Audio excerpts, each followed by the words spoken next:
Welcome to this week's 52 Circles, and our prompt is shadows. I've got some black fabric, some voile and a piece of tissue paper which I'm going to use to make a template.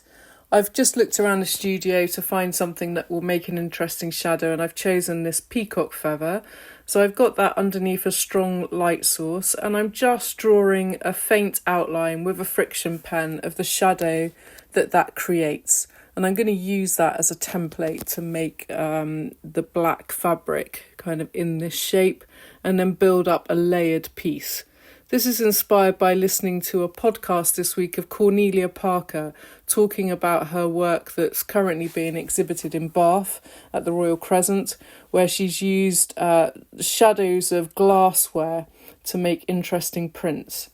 So this is my shadow shape from the feather, cut out of a simple black muslin. And I don't want it to be too precise. I'm just using the shape that it created under the light.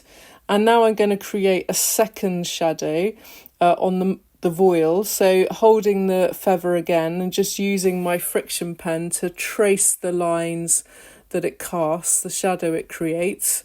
And I'm going to layer these on top of the black fabric. So I've got my calico circle as a base, then the black muslin, and I'm going to place the voile over the top, but thinking about the angle that I want that to be, kind of creating an interesting interplay between the lines and the shape underneath. So not slavishly following the shape underneath.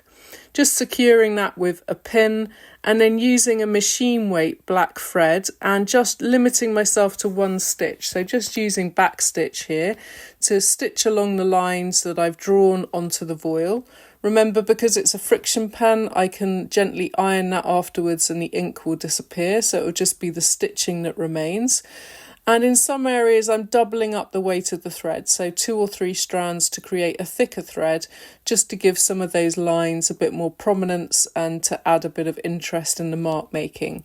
I quite like the pattern on the reverse of this sample as well.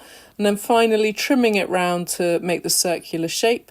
And here's my finished sample, inspired by a peacock feather and the shadows it creates. I look forward to seeing yours, and don't forget to share with the hashtag 52Circles. Have a good week.